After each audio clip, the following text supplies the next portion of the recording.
Good morning friends. நம்ம வீட்டில் பன் இருந்துச்சு. சரி, ஏதாச்சும் செஞ்சு சாப்பிடலாம் அப்படின்னு ஞாபகம் வந்துச்சு. ஸோ காய்கறி வச்சு நம்ம ஒரு சிம்பிளான வெஜ் பன்னு செய்ய போகிறோம். செய்ய ஸ்டார்ட் பண்ணலாம் வாங்க. இது மாதிரி உங்கள் வீட்டில் பன் இருந்தால் இது மாதிரி கட் பண்ணிக்கோங்க. இல்லைன்னா ப்ரெட் இருந்தால் கூட யூஸ் பண்ணிக்கலாம். அது உங்களோட விருப்பம். ஃபஸ்ட்டு நம்ம சாஸ் எடுத்து தடவிக்கலாம்.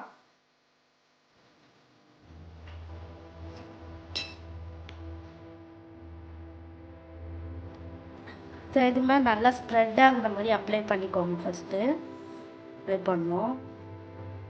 2 சைடும் அதே மாதிரி அப்ளை பண்ணணும்.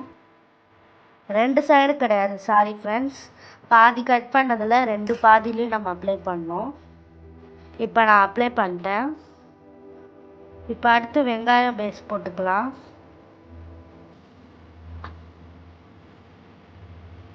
சின்னதாக இருந்தால் கூட ஓகே. உங்களுக்கு பர்கர் மாதிரி வேணுன்னா ரவுண்டாக கட் பண்ணிக்கோங்க. முட்டைகோஸ் போட்டுக்கலாம். அடுத்து நெக்ஸ்ட்டு கொஞ்சம் கேப்சிகம் நம்ம போட்டுக்கலாம்.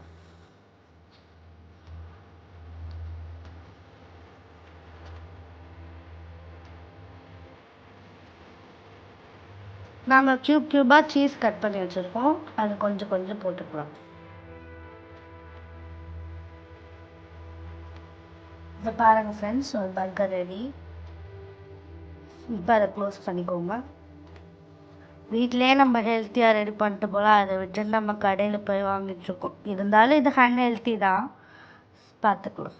ஃபஸ்ட்டு இந்த தோசைக்கல்லோ இல்லை ஏதோ ஒன்று ஹீட் பண்ணிக்கோங்க.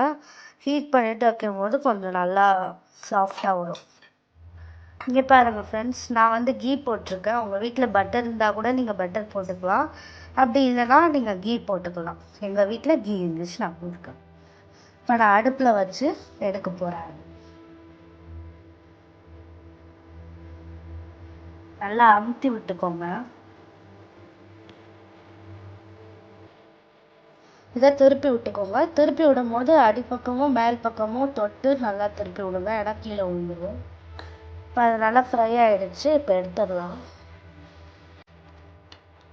அதுக்கு என்ன சைட் டிஷ் நீங்கள் சாப்பிடுவீங்க? மோஸ்ட்டாக எல்லாருக்குமே சாஸ்னால் ரொம்ப பிடிக்கும். அதனால் சாஸ் நான் வச்சுருக்கேன். இப்போ சீஸு சாஸ் எல்லாம் காலி. இந்த காய்கறி வச்சு என்ன பண்ணுறதுன்னு யோசித்தேன். அம்மா வந்து யோசித்தாங்க. அதனால் எக்கு ஆம்லேட் செய்யலாம், எல்லாத்தையும் மிக்ஸ்அப் பண்ணி செய்யலாம் அப்படின்னு யோசித்தாங்க. சரி, வேஸ்ட் பண்ண மாட்டாங்க எங்கள் அம்மா. இது மாதிரி எல்லாமே செஞ்சு எங்களுக்கு கொடுப்பாங்க. நாங்களும் அதை சாப்பிடுவோம் நல்லா ஹெல்த்தியாக. இப்போ நாங்கள் எல்லாம் பண்ணி இது மாதிரி பண்ணிட்டோம். பாருங்கள் ஃப்ரெண்ட்ஸ், நாங்கள் முடிச்சிட்டோம். இப்போ சைட் டிஷ்க்கு என்ன பண்ணுறதுன்னு யோசிக்கவே முடியல. எல்லா சாஸையும் காலி பண்ணிட்டோம். 20 ரூபாய் பேக்கெட் எல்லாமே காலி ஆகிடுச்சு. பாய் ஃப்ரெண்ட்ஸ், நெக்ஸ்ட் வீடியோவில் பார்க்கலாம்.